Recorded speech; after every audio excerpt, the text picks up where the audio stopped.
Comment savoir ce que tu veux vraiment? Voilà l'une de ces questions qui se baladent dans notre conscience collective depuis toujours. Le vraiment est ce qui la rend si fascinante. Parce que vouloir quelque chose est plutôt facile et accessible à tous. Mais être bien sûr que ce quelque chose est ce que toi tu veux réellement, c'est une toute autre affaire. Parce que ce n'est pas qu'une question d'être certain de vouloir telle ou telle chose. C'est aussi être capable de filtrer ce que tu veux par ton sens invisible de l'alignement. Je parle de cette sensation intérieure qui se traduit par ouais, c'est ça, c'est là que je vais, c'est ça que je veux, je sens que c'est pour moi. Tu sens comme une forme d'expansion qui s'empare de tout ton être. Malheureusement, ce sens de l'alignement est très souvent dysfonctionnel, brouillé et même inaccessible. Pour ma part, j'ai trop souvent répondu à la question qu'est-ce que tu veux par la question qu'est-ce que toi tu veux, ou par la réponse ce que tu veux, c'est ce que je veux. Ma volonté était comme attachée à celle de l'autre. Au point où quand je me retrouvais seul, j'en perdais toute direction. Je me mettais désespérément à chercher l'autre pour me redonner pied. Je dis ces mots avec un brin de tristesse parce que j'aurais pu vivre toute ma vie sans jamais vouloir quelque chose qui m'appartienne vraiment. Comme si je n'avais pas le droit à mon monde à moi. Comme si les limites de qui j'étais ne s'arrêtaient pas à ma peau, mais englobaient les autres autour de moi. Je vivais constamment dans ce qu'on peut appeler un bruit relationnel. Un bruit qui ne me permettait pas d'entendre ce que mon moi profond avait à dire. Tu ne pourras pas écouter ton compas intérieur tant que tu n'auras pas construit des limites saines avec les autres. Dans ce podcast, j'aimerais te parler de l'une des réponses indispensables à la question comment savoir ce que tu veux vraiment. Celle d'apprendre à utiliser l'outil universel des limites. Quelles sont les limites entre toi et les autres? Que se passe-t-il quand enfin tu es capable de définir et maintenir des limites claires et saines avec les autres? Qu'est-ce qui se passe quand tu deviens un maestro des limites? Toute petite pause pour te dire que si tu apprécies ce podcast, la meilleure façon de le soutenir, c'est de t'abonner sur la plateforme sur laquelle tu l'écoutes. On y retourne. Savoir ce que tu veux vraiment. Comme je l'ai dit tout à l'heure, vouloir quelque chose, c'est facile. Vouloir quelque chose d'une manière alignée et authentique, c'est un art. Mais par chance, je ne suis pas de ceux qui croient au talent, mais plutôt que tout s'apprend. Si tu ne te décides pas d'apprendre l'art de l'alignement, tu vas te retrouver à vouloir des choses qui s'alignent uniquement avec le monde extérieur et non avec ton monde intérieur. Pourquoi est-ce que tu as choisi cette carrière au lieu d'une autre, ce partenaire au lieu d'un autre, cette ville où habiter, ce style de vie, ce régime, ces livres que tu lis, ces croyances, cette perspective sur le monde? D'où provient cette volonté de choisir telle ou telle chose? Parfois même de ne pas vouloir choisir ou de ne pas être capable de choisir par soi-même. De toujours donner la responsabilité du choix à l'autre ou que la situation s'en charge d'elle-même. L'art de la volonté ne se développe pas de manière égale dans chaque aspect de ta vie. Il peut y avoir un grand écart entre ta capacité à exprimer une volonté authentique dans ta vie personnelle et dans ta vie professionnelle. C'est important d'observer cette disparité de développement parce que ça te rappelle que ce n'est pas comme si tu ne savais pas ce que tu voulais vraiment. Un point, c'est tout. C'est toujours quelque chose de nuancé. Il y a inévitablement des parties de ta vie dans lesquelles tu te sens aligné, même si elles ne prennent que peu de place pour le moment. C'est essentiel de les prendre en considération. Elles agissent comme un phare auquel se raccrocher, comme un modèle que tu peux reproduire, ou encore comme un tutoriel personnalisé pour développer ton art de l'alignement. Deviens curieux de ce développement naturel, c'est-à-dire non conscient et non intentionnel, de cette capacité dans ces parties de ta vie. Ça va te permettre de te rassurer sur ta situation qui te paraissait perdue peut-être, puis ça va te donner la confiance et le désir de répandre cet alignement au reste de ta vie. Pour ça, isole dans ton esprit, dans ton imaginaire, la personne que tu es dans ces parties alignées de ta vie. On veut que tu observes de plus près ta relation avec toi-même et le monde qui t'entoure dans ce contexte spécifique. Décris ce qui se passe dans ton monde intérieur, tes pensées, tes émotions, tes sensations. Prends note de la forme physique que prend ton corps. Qu'est-ce que tu peux en tirer? Qu'est-ce que ça raconte sur ton processus unique d'alignement? C'est une première étape intéressante par laquelle tu peux passer avant de t'attaquer à la solution des limites. Un tout autre art. J'ai appris à pratiquer un tout autre art que celui de la volonté. J'ai nommé l'art du people pleasing. Tu en as déjà sûrement entendu parler, c'est assez répandu comme activité. Comme son nom l'indique, c'est l'idée de vouloir faire plaisir aux autres. Si tu creuses un peu plus, c'est de vouloir tout faire pour que ceux qui t'entourent se sentent toujours bien et n'aient jamais rien à te reprocher. À toi, spécifiquement. C'est être nommé au poste de RBEIA, responsable du bien-être intérieur d'autrui. Enfin, s'être auto-nommé. Personne ne t'a demandé de prendre ce rôle. Le people pleasing est un mécanisme de protection. C'est l'une des solutions que j'ai trouvées plus jeune pour me sentir connecté, aimé et en sécurité avec les autres. Et si je l'ai maintenu et intégré au point d'en faire une part importante, aussi importante de ma personnalité encore aujourd'hui, c'est que dans mon contexte personnel, ça m'a permis d'accéder à ces besoins. Donc ça fonctionne. Mais malheureusement, pas sans dommages collatéraux. Ce qui m'a donné la possibilité de développer mon grand talent de people pleaser, c'est d'intégrer le monde intérieur des autres au mien. Comme si leurs émotions, pensées, croyances, valeurs, ressentis m'appartenaient.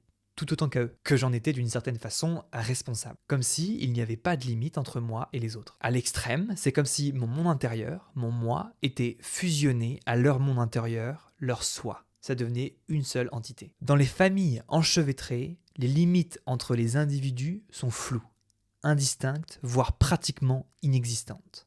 Dr Nicole Lepera. Tu m'étonnes que c'était compliqué de savoir ce que je voulais vraiment en intégrant le soi de chaque personne dont je croisais la route. Fusionner avec les autres au point d'en oublier l'individu autonome et entier que tu es est un mécanisme tout à fait normal et nécessaire dans certaines situations. Tout le monde l'a expérimenté à un moment ou un autre. Le problème, c'est quand ça devient ton unique manière de fonctionner et d'interagir avec le monde. Tu finiras par te prendre un bon gros mur d'inauthenticité, de ne pas savoir ce que tu veux en tant qu'individu unique avec des préférences uniques. Et même si tu les connaissais, de ne pas être capable de les exprimer au monde. Encore moins de les poursuivre avec courage et détermination. Je te parle ici d'un type extrême de limite. Le jour où tu n'es plus capable de gérer, que ta frustration finit par exploser, au lieu de revenir à quelque chose de plus nuancé, tu te diriges tout droit vers l'autre extrême. Et qu'est-ce que l'opposé de la fusion ? La séparation, la différenciation, l'indépendance. Peut-être que c'est ce dont j'avais besoin pour rééquilibrer le tout.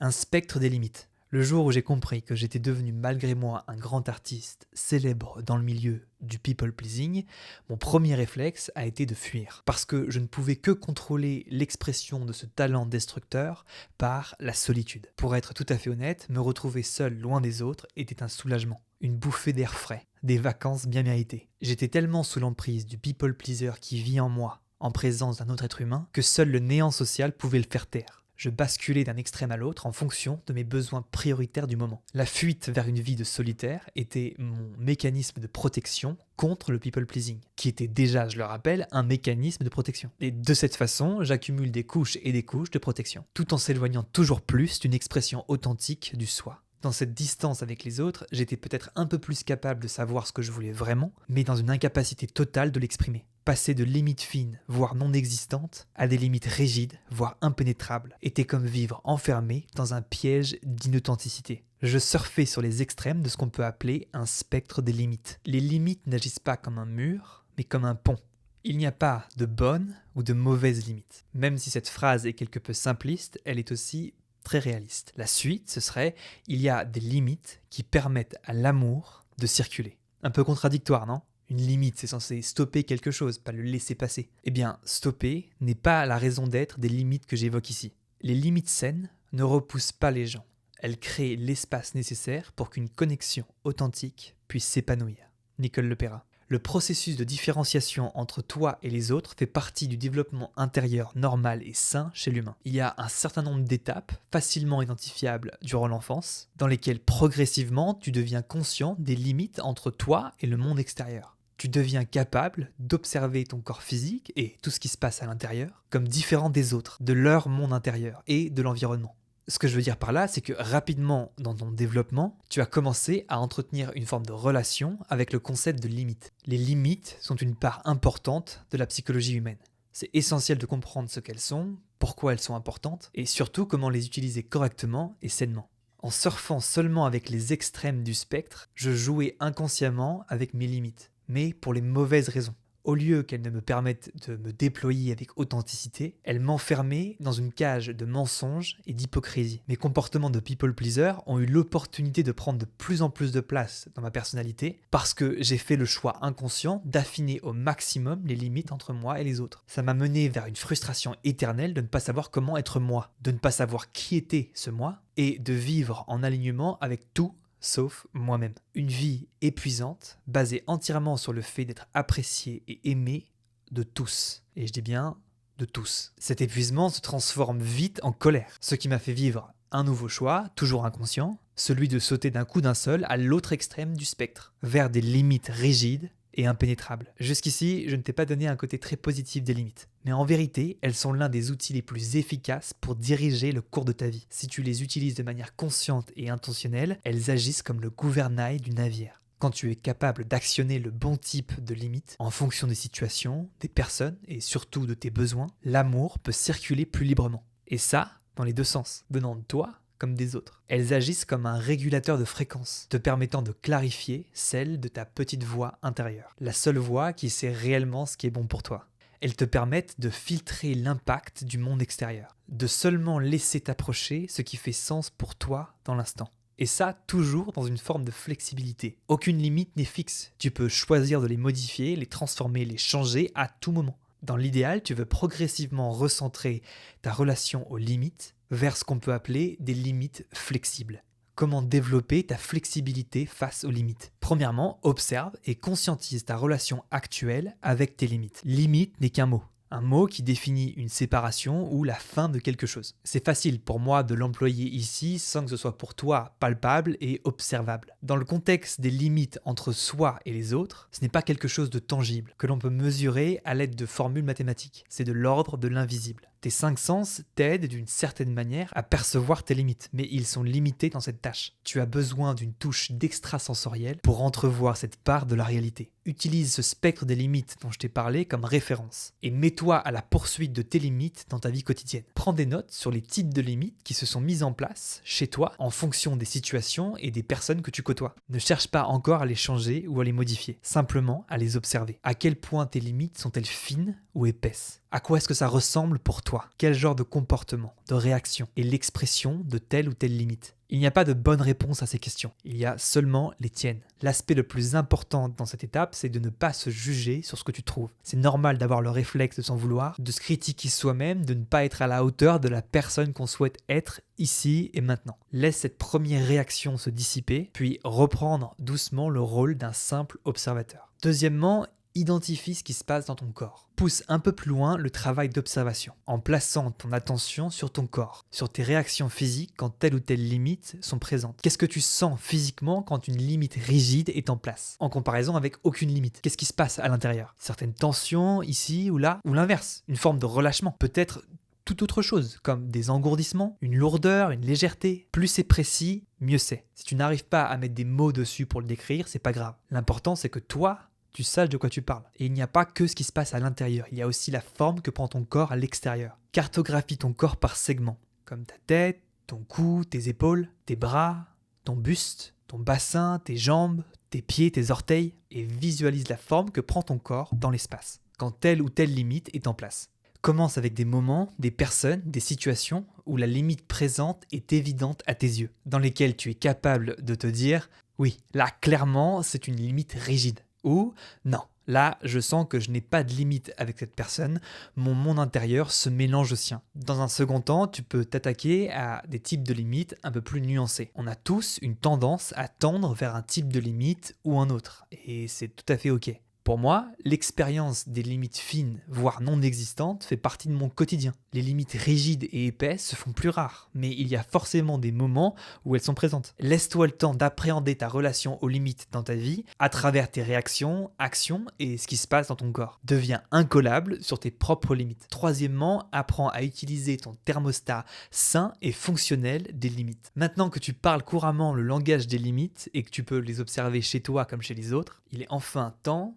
de t'amuser à les changer, de prendre possession de ta capacité consciente à les modifier à ta guise. Ce n'est pas quelque chose d'aléatoire avec lesquels juste on s'amuse. Ce que tu essayes de développer, c'est ta capacité à savoir quel genre de limite, quel type de limite tu as besoin en fonction du mouvement continu de ta vie. Et tu ne commences jamais de zéro. Tu sais déjà jouer avec tes limites, on l'a déjà vu, mais de manière inconsciente. Ici, tu veux prendre le volant d'un véhicule qui est déjà en route, mais qui était en autopilote jusqu'à maintenant. La difficulté, c'est que tu vas devoir apprendre à lire la carte en même temps que tu conduis. L'avantage, c'est qu'il n'y a jamais de cul-de-sac. Tu finiras toujours par retrouver ton chemin, quel que soit le virage que tu prends. Conclusion, teste, rate, recommence, réussi, et ainsi de suite. À force, tu sauras intuitivement quelle route emprunter, quelle que soit la destination, la météo ou les passagers du véhicule. En vérité, tu sais déjà comment lire la carte. Tu l'as simplement oublié et ça revient vite. Tu vas doucement et délicatement développer une capacité essentielle sur le chemin de vie de tout humain,